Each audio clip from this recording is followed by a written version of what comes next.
Senhor, meus irmãos, tudo bem? Hoje nós vamos dar continuidade aqui na nossa série de estudos, dentro da proposta das epístolas gerais. Epístolas gerais, ou epístolas católicas, ou epístolas universais, como se usa tanto na antiguidade como na nossa atualidade, né?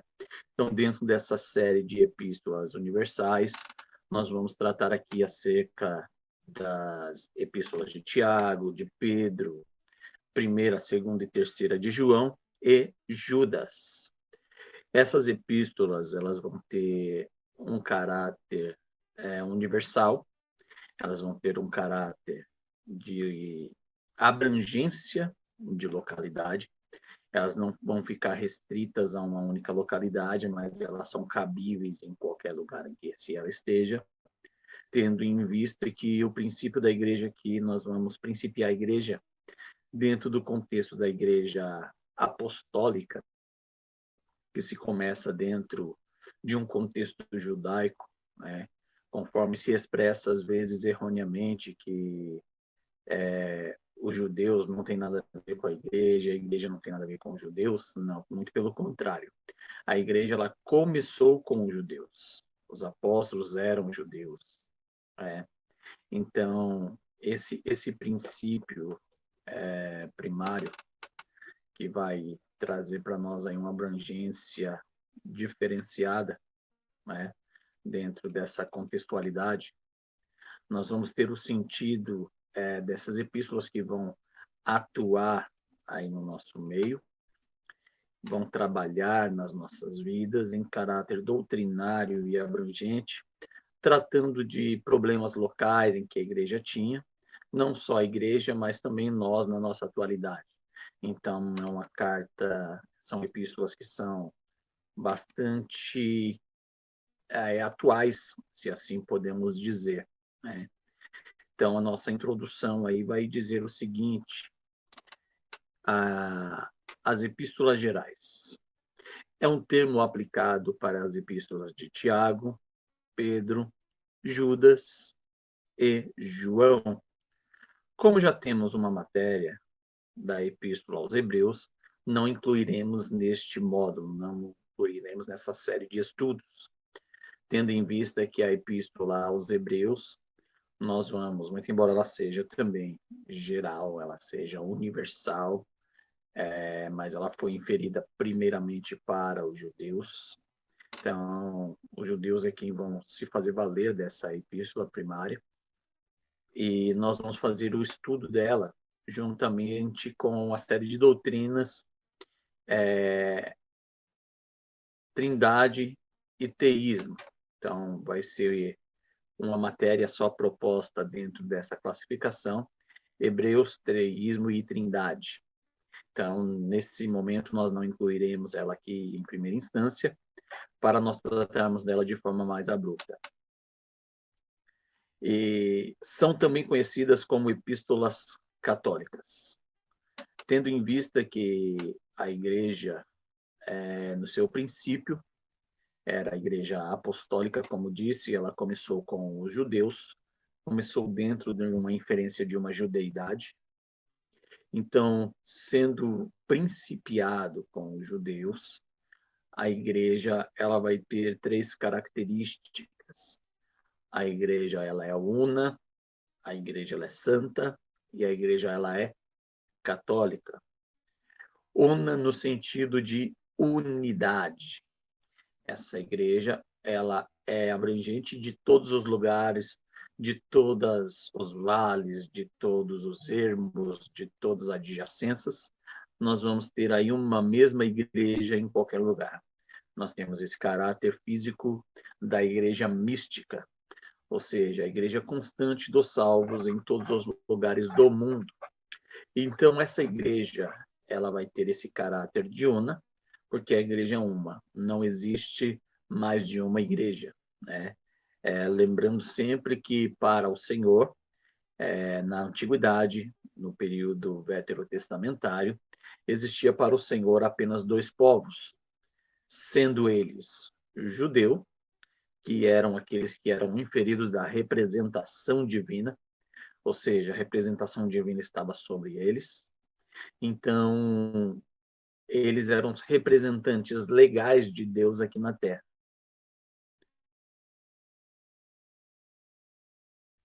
E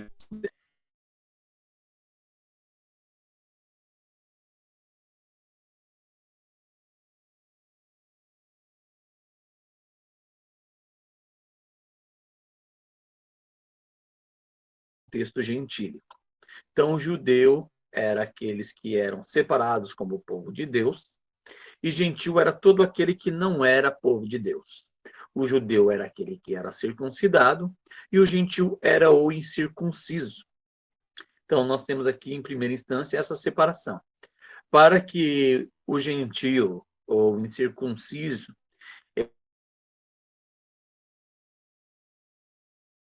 ele tivesse parte, aceitar a circuncisão, aceitar a judeidade, tornar-se um judeu e convertendo-se ao judaísmo, ele teria então parte com Deus, ou seja, ele teria então a abertura de se atuar dentro do contexto da palavra, né?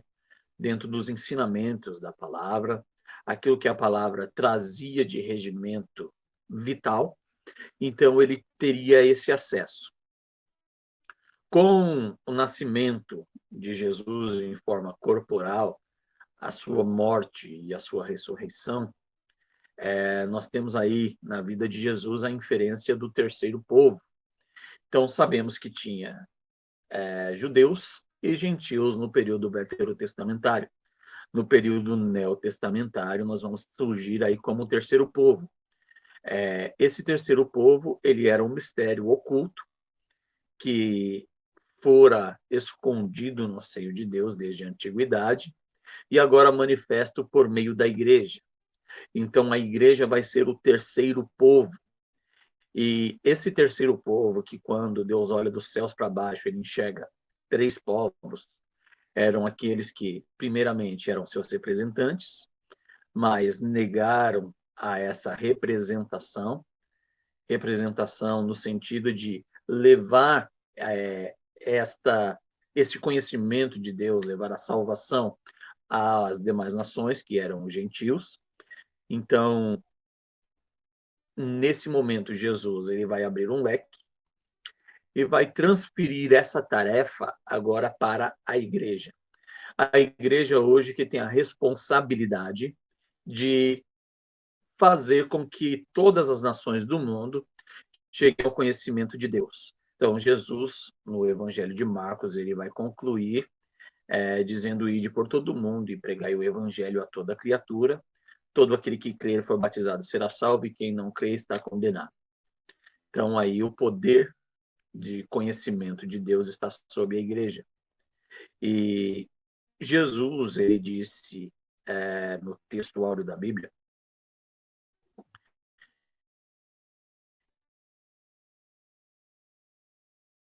em João 14, eu sou o caminho, ninguém vem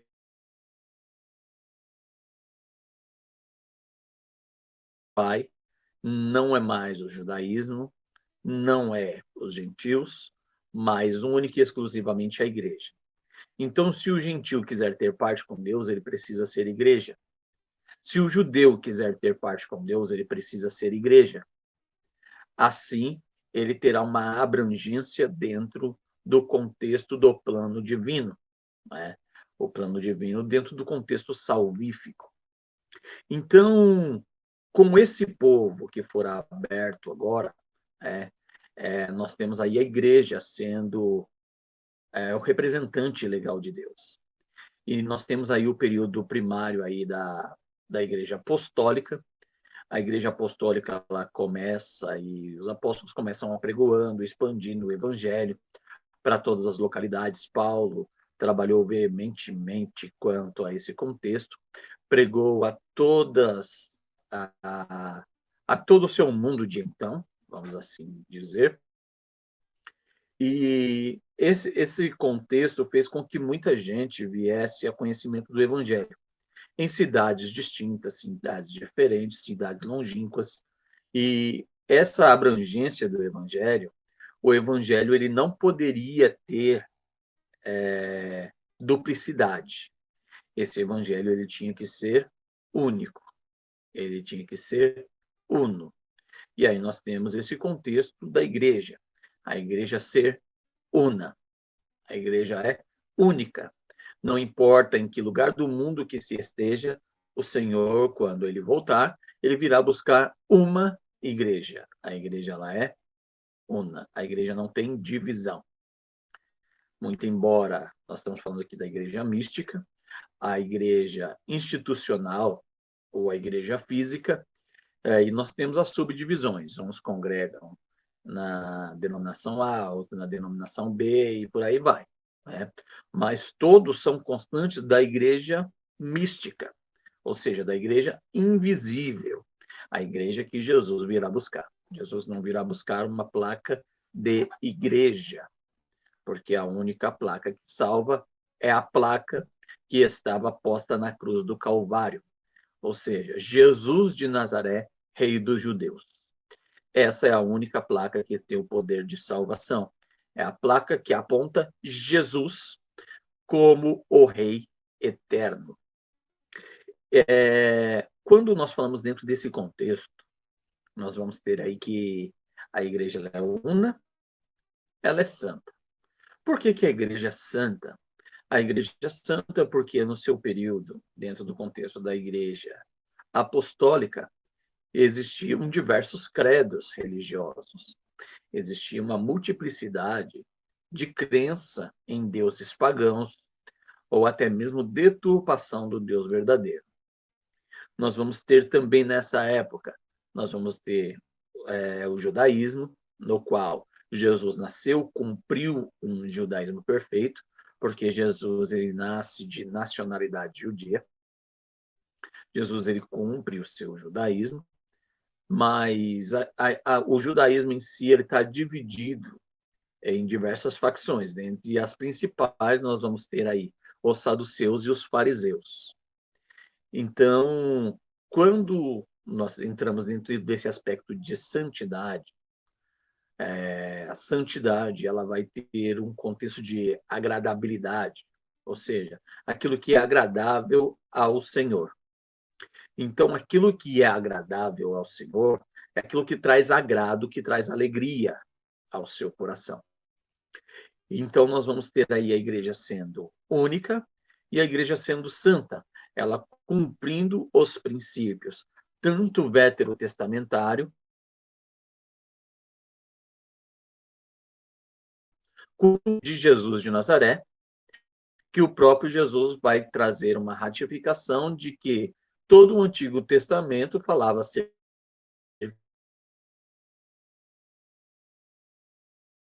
dele. Então, nós temos aí um texto de que a igreja ela é santa, ela é separada do sistema, separada do mundo que jaz em perdição, e vai atuar num sentido de apresentação ao eterno Deus. E aí nós temos o terceiro ponto, que a igreja ela é una, santa e católica. Por que a igreja é católica? A igreja é católica não no sentido de catolicismo romano. A igreja é católica, a palavra católicos ou catolicós, do grego, ela vai trazer uma apresentação de universal, ou seja, que é característico em todas as partes do universo. Então, o sentido desta palavra não é um sentido religioso, muito embora depois tornou-se, arraigou-se ao contexto religioso. Então, se nós usarmos a expressão católico hoje, nós vamos entender no sentido religioso do contexto do catolicismo romano, mas esse não é o contexto etimológico da palavra. A palavra ela vai trazer uma representação de abrangência, de universalidade. Ou seja, se eu trabalho com um determinado produto e eu exporto esse produto para o mundo inteiro, eu exporto esse produto de forma católica. Ou seja, eu exporto ele para o mundo todo, para todo o universo. Então, só que se fizermos uso dessa terminologia, já traz uma ideia de que eu estou apresentando isso dentro de um contexto religioso, né? Mas esse não é o princípio da palavra, essa não é a etimologia da palavra. Então, dentro do sentido etimológico dessa palavra, nós temos aí católico, né, com o sentido de universal, ou seja, em todas as partes do universo. Então, nós vamos ter aí uma generalidade, por isso que essa epístola, essas epístolas, essa série de epístolas que nós trataremos, elas são epístolas gerais ou epístolas católicas ou epístolas universais. Às vezes você vai olhar na Bíblia o nome, quando você entra no livro, por exemplo, desses apóstolos que nós vamos tratar aqui, na tratativa de Pedro, de João, ou de Tiago, ou de Judas, você vai encontrar lá Epístola Universal de Tiago, Epístola Universal de Judas. Ela poderia naturalmente estar descrita como Epístola Católica de Tiago, de Judas. E isso não teria nenhum embasamento com o catolicismo romano.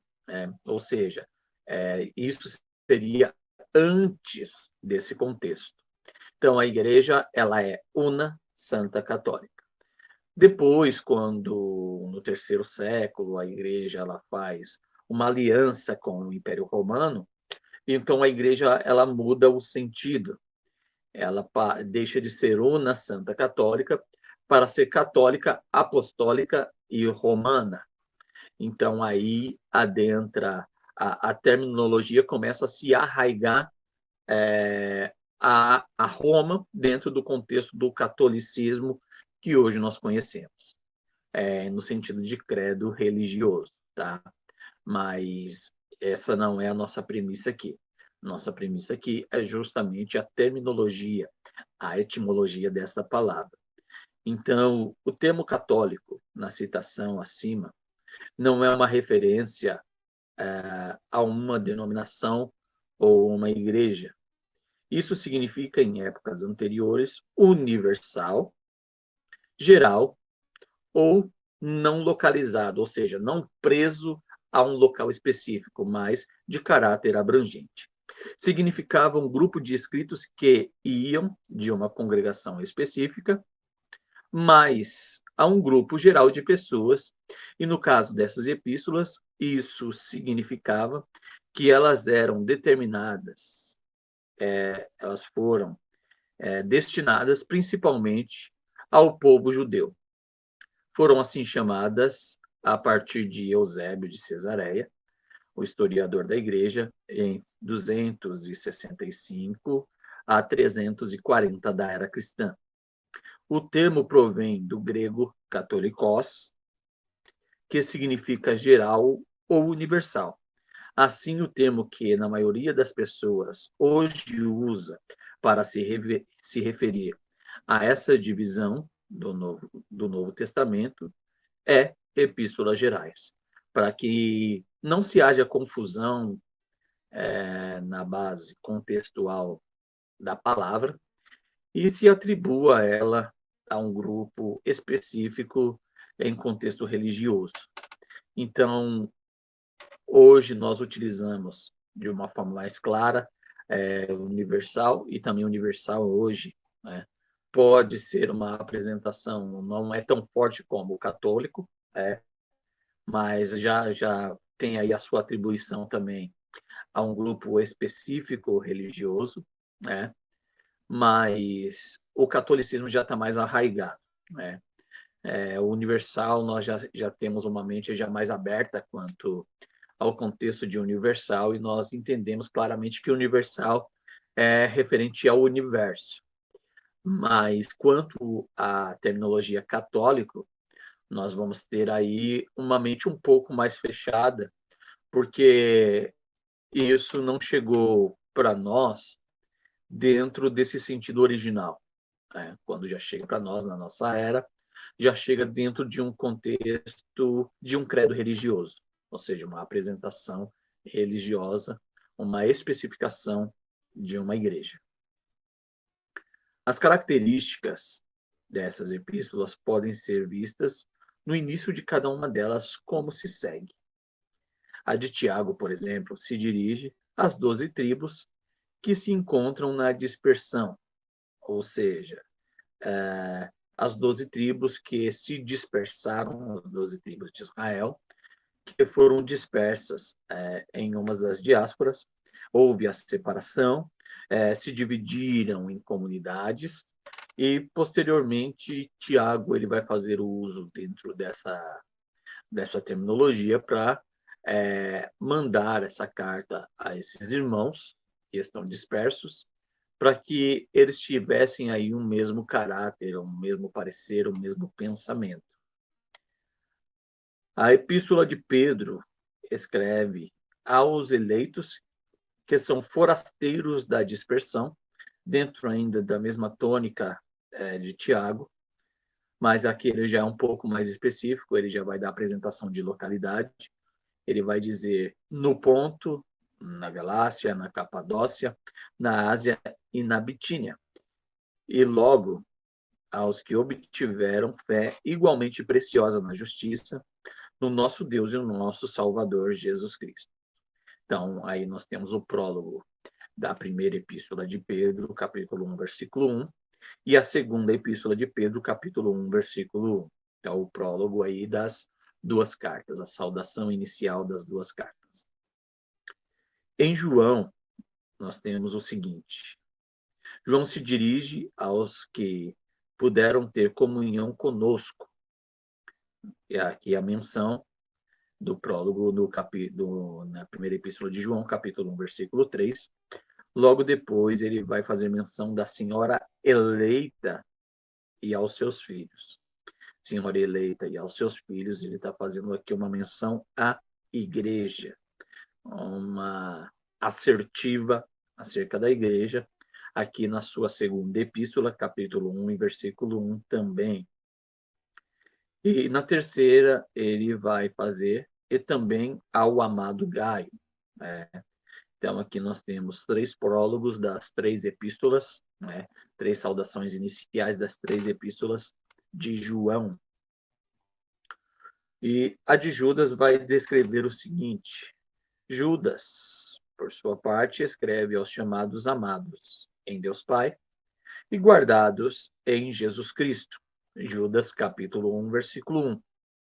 Como se vê, exceto uma pequena saudação dirigida a Gaio, que nós fizemos menção na terceira epístola de João, capítulo 1, versículo 1, outras são dirigidas a uma igreja ou pessoa em particular, mas assim a igreja em geral. Portanto, não há necessidade de relacionar os ensinamentos com circunstâncias específicas ou particulares de indivíduos, posto que se aplicam em muitos lugares e muitos tempos, ou seja, não meramente no mesmo ano. Então, nós vamos ter aqui uma diversidade aqui de épocas, às vezes até mesmo de década, né? Então, essa originalidade, essa autenticidade dessas epístolas, elas vão ser dirigidas a um grupo de pessoas em geral. E aí o caráter assertivo dessas epístolas como católicos, universal e geral, ok? Os perigos denunciados por Tiago, por exemplo, a hipocrisia, a falta de caridade, língua solta, paixões, presunções e avarezas, são comuns em todos os tempos e em todos os lugares, inclusive na nossa localidade. Ou seja, aonde há ser humano, nós temos aí uma problemática inferida. Quando o apóstolo Paulo, por exemplo, ele vai escrever Gálatas capítulo 5, e ele vai falar ali das obras da carne. As obras da carne, quando nós olhamos a grosso modo, nós pensamos que isso é recorrente ou referente ao ímpio, né? Mas quando Paulo está fazendo menção dessas coisas, ele está falando da natureza humana, em que habita toda aquela sorte de pecado. Tudo aquilo habita no homem, tudo aquilo está arraigado ao homem, tudo aquilo está ligado ao homem de uma forma muito íntima e muito particular. Então, quando o homem ele não tem uma aplicação de princípios vitais que são recorrentes da palavra de Deus, ele vai manifestar esses frutos. Aliás, essas obras vão ser manifestas na vida de tal homem. Então, tanto o ímpio, ele manifesta as obras da carne, quanto também o crente, se não se policiar em refrear a sua natureza, ele vai manifestar também esse tipo de coisa. Então, dentro da mesma legalidade, né, dentro da mesma nota, Tiago vai tocar aqui a sua música dentro, podemos dizer aqui, até mesmo da mesma partitura, né, porque nós estamos falando de uma igreja uma igreja única. Então, esse princípio que é trazido, Tiago ele vai tratar desta hipocrisia, solta, a língua que fala mais do que deve, da presunção e da avareza, que são comuns em todos os lugares. O mesmo pode se encontrar nas demais cartas, e por isso se as designa apropriadamente como gerais.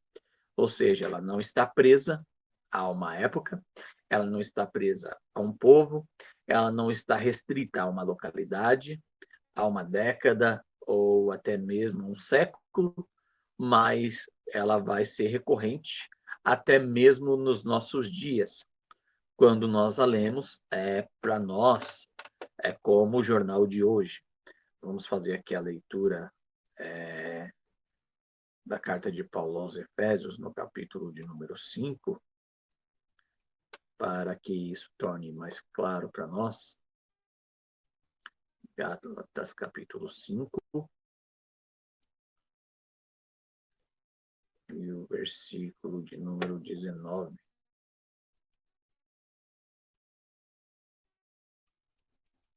Aliás, 16. Aqui nós vamos ter aqui o início do cumprimento. Paulo vai dizer, digo, porém, andai pelo Espírito e não haveis de cumprir a cobiça da carne. Porque a carne cobiça contra o Espírito contra a carne, e estes se opõem um ao outro para que não façais o que quereis. Mas se sois guiados pelo Espírito, não estáis debaixo da lei. E aí o verso 19 que eu disse, ele vai dizer o seguinte, as obras da carne, e olha aqui que Paulo está falando, a igreja da Galácia. Paulo está falando aqui para uma igreja, Paulo não está falando aqui para ímpios. Muito embora o ímpio tenha essas mesmas características, mas o direcionamento paulino aqui é para a igreja. Ele vai dizer, as obras da carne são manifestas, as quais são prostituição, impureza, lascívia, idolatria, feitiçaria, inimizade, contendas, ciúmes, iras, facções, dissensões, partidos, invejas, bebedices, orgias e coisas semelhantes a estas, contra as quais vos previno, como já vos preveni antes, que os que praticam tais coisas não herdarão o reino de Deus. Então, aqui, essas cartas gerais, elas vão tratar justamente de aspectos humanitários, ou seja, da forma que o homem ele vive e o procedimento adequado que ele deveria ter, que não está procedendo. O apóstolo João é chamado o apóstolo do amor. Essa designação se explica bem quando lemos a primeira de João, no capítulo 4. Ali, em poucos versículos, dos versículos 7 a 21, encontra-se a palavra amor, algumas inflexão do verbo amar, quase 2 vezes por versículo. Assim que podemos acertadamente caracterizar a João como o apóstolo do amor. Caracterizamos Paulo como o apóstolo da fé, a Pedro como o apóstolo da esperança. Naturalmente, são características gerais, pois ninguém pode ser cristão sem a experiência tríplice dessas virtudes. Porém, aproveitando a caracterização, diríamos que Tiago é o escritor que trata da vida cristã, uma espécie de síntese das virtudes referidas. Então, nós vamos ter aqui Tiago como se fazendo um apanhado geral, como se ele fizesse um resumão disso tudo, né? Então, a canonicidade das epístolas gerais. Os anciãos e patriarcas da igreja aplicavam a cada escrito, pelo menos, 4 testes ou provas para determinar se a sua aceitabilidade seria legítima. Então, dentre eles, nós temos 4 aspectos. Primeiro deles, apostolicidade. Segundo, universalidade. Terceiro, conteúdo. E o quarto, inspiração. Ou seja, esses eram os pontos nos quais deveria ter um caráter de que essas cartas elas eram realmente verídicas. Dentro da apostolicidade, nós temos o seguinte: o escrito deveria ter sido composto por um apóstolo ou por alguém igualmente ligado aos apóstolos no trabalho e na comunhão da igreja primitiva. Esse ponto aqui é um ponto importante que, dentro do ciclo dos 12 apóstolos, nós vamos ter aí até mesmo 4 evangelhos, né, que vão ser descritos de forma muito clara, muito límpida por os 4 evangelistas, mas dos 4 evangelistas, apenas 2 eram apóstolos. Ou seja, nós temos o evangelho de Mateus, Marcos, Lucas e João. Apóstolos, que fazia parte no ciclo dos 12, era apenas Mateus e João. Lucas e Marcos não eram apóstolos, mas eles estavam ligados ao ciclo íntimo apostólico, né? Tanto Lucas quanto Marcos, eles tiveram uma proximidade grande de Pedro, e ambos vão ter uma proximidade grande também de Paulo, né? Dentro desse contexto apostólico, eles vão colher as informações e vão ter ali a sua legitimidade de escrita. E aqui dentro dessas cartas gerais, nós temos aqui também que nem todos eles eram parte do contexto apostólico, né? Nós temos aqui o Tiago, o Pedro, o João e o Judas, né? O Pedro e o João eram apóstolos. Judas e o Tiago não eram apóstolos, ou seja, eles não faziam parte do ciclo dos 12. E então, como que a apostolicidade seria comprovada aqui na vida desses 2 homens, dentro desse caráter da autenticidade, da apostolicidade, não é? Tanto Tiago quanto Judas, posteriormente, eles vão ser reconhecidos como apóstolos, mas a sua ordem primária é que eles não eram apóstolos e eles não eram crentes até mesmo no ministério de Jesus. Ambos eram irmãos de Jesus, ou seja, eles tinham uma íntima ligação com Jesus, mas quando Jesus começa o seu ministério, eles não creram no ministério de Jesus, até porque eles viram Jesus crescendo dentro de casa, e de repente Jesus começa com esse negócio de ser Deus. Então ele diz, como que o nosso irmão agora vem dizer que é filho de Deus, né? Então eles não creram. Eles vieram a crer em Jesus depois da morte e ressurreição de Jesus, que Jesus aparece aos apóstolos, aos 500 irmãos que viram, né? E Tiago vai se converter dentro deste momento. Então, Tiago, dali para frente, né, vai dar um bom exemplo também para Judas, que se converte veemente, e eles vão se tornar grandes homens de Deus na difusão da igreja e no sentido da pregação do evangelho ministrado por Jesus.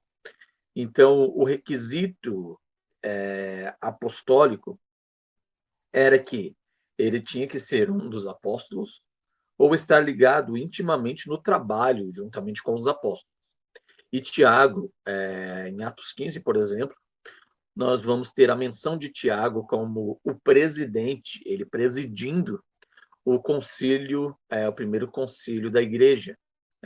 Quando houve aquele litígio entre Pedro e Paulo acerca do evangelho que deveria ser pregado para os judeus e para os gentios, e quem foi que arbitrou, quem foi que julgou este caso, foi justamente o Tiago, né? Tiago aqui já nessa época ele é um homem de renome dentro do conceito do evangelho, então agora ele tem uma difusão. Então Tiago ele vai ser reconhecido como apóstolo, muito embora Tiago não fazia parte no ciclo dos 12, né? Nós temos lá Tiagos que foram chamados, nós temos o Tiago maior, nós temos o Tiago menor, e nem o maior e nem o menor é o Tiago irmão de Jesus. O Tiago maior era o irmão de João, que era filho de Zebedeu, né, e Maria Salomé, e o Tiago menor, que era o filho de Clopas, ou Alfeu, Clopas ou Alfeu, que era também filho de Maria, Maria de Alfeu. Né? Então, Tiago maior e Tiago menor nada tem a ver com o Tiago, irmão de Jesus. Muito embora as três mães eram Marias, mas são Marias distintas, cada Maria em seu lugar, e esse Tiago é o irmão de Jesus. Né? Então, nós vamos ver isso ao longo dos nossos estudos, que nós vamos vendo essa contextualidade, mas aqui só um breve panorama aqui, para que não haja confusão nesta parte, ok? O segundo ponto aqui era a universalidade. O escritor deveria possuir a capacidade de unanimidade e aceitação por todas as igrejas de então. Ou seja, aquele que era o representante da epístola, ele tinha que ter, como posso colocar, ele tinha que ter voz ativa, né? Ele tinha que ser reconhecido por todos os lugares por onde ele passava. Né?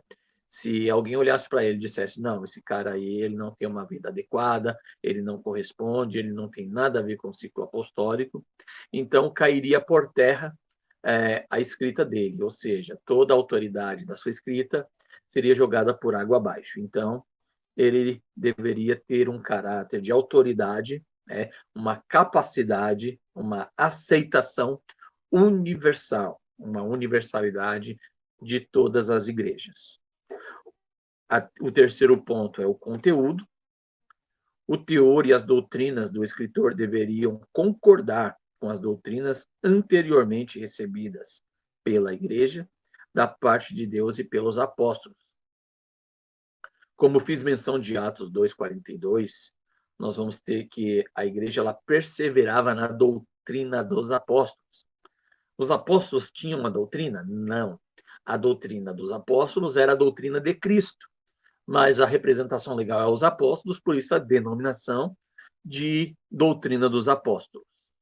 Então, os ensinamentos apostólicos, eles não poderiam estar em choque um com o outro, eles não poderiam estar em choque não só um com o outro, mas também com as escrituras hebraicas. Se estivesse em choque com as escrituras hebraicas, ele não teria grau de aceitação, tendo em vista aqui que nós estamos falando de cartas que foi direcionado em primeira instância para um público judeu. Então, se tivesse em choque com as escrituras hebraicas, já não teria grau algum de aceitação. Então, o teor dessas epístolas, eles tinham que ser inspirados pelo Espírito Santo para que não houvesse ter divergência em lugar nenhum. Então, o quarto ponto aqui, que nós acabamos adentrando, é a inspiração. O escritor devia mostrar nítida evidência de ser inspirado pelo Espírito Santo. Isso traria um caráter de comunhão de escrita, ou seja, nós não temos nenhum livro na Bíblia que ele se choque um com o outro. ou um que venha despregar o que o outro diz. Mas todos os livros da Bíblia estão em perfeita harmonia. Isso se dá porque a fonte da inspiração é o Divino Espírito de Deus. Então, sendo característico do Divino Espírito de Deus, não há choque e não há contradições nas Escrituras. Alguns desses fundamentos encontrados nos escritos dos chamados pais da Igreja, onde vemos evidências externas da autoria dos livros canônicos e também da sua aceitação e reconhecimento por parte da palavra de Deus. A posição dessas 7 cartas nas edições modernas do Novo Testamento segue a ordem da Vulgata Latina. Essa é a ordem geralmente adotada pela Igreja Ocidental, sendo ela Evangelhos. Nós começamos o Novo Testamento com Evangelhos, posteriormente Atos, que é a história da igreja, Epístolas Paulinas, que está dentro de Atos, Epístolas Gerais, que está dentro de Atos, com exceção dos escritos joaninos, e Apocalipse, que também é um escrito joanino, por isso ele já está fora do contexto de Atos dos Apóstolos, ele é a continuação da igreja, e a continuidade de forma escatológica que permeia aos nossos dias e ultrapassa os nossos dias, fazendo aí chegar depois o arrebatamento da igreja, grande tribulação, milênio, juízo final, novos céus e nova terra. Então, nós temos aí a permeação do Apocalipse, que vai trazer aí todo esse sentido escatológico, que parece apresentar a primazia dada a Paulo. Na Igreja Oriental, essas 7 cartas seguiram-se a Atos, ou seja, seria uma continuidade posterior do livro de Atos, tendo em vista que nenhum dos livros da Bíblia são consecutivos, né? Não se termina um para dar continuidade em outro, mas cada um vai tratar de assuntos específicos. Quando nós pegamos, por exemplo, as cartas de Paulo a Tessalonicenses, primeira e segunda, nós temos ali Paulo tratando de um assunto, e o assunto não foi resolvido, aí ele vai dar a continuidade. Mas ele não termina uma e já escreve a segunda, não. Se fez necessário, então ele assim o escreveu. Então, as cartas elas não têm um segmento natural. Os escritos de Pedro, Tiago e Judas. As epístolas de Pedro, Tiago e Judas receberam menção de apenas alguns teólogos na antiguidade. Entretanto, seu testemunho é positivo. Por exemplo, Clemente de Alexandria mencionou Tiago, Policarpo, discípulo de João, fez alusão à primeira e segunda de Pedro, e Papias falou a respeito da primeira epístola de Pedro. De acordo com alguns historiadores, o Cânon Muratoriano menciona a epístola de Judas. Tertuliano nos assegura que Judas foi escrito por um apóstolo. Os autores antigos confirmavam a sua fé nesses escritos como palavra de Deus, verdadeira, inspirada pelo Espírito Santo e pregada pelos apóstolos. Então, aqui, o seu grau de autenticidade. Quanto aos escritos joaninos, o discípulo amado mudou-se para Éfeso e lá viveu até a idade bastante avançada. Foi naquela cidade que Policarpo o conheceu.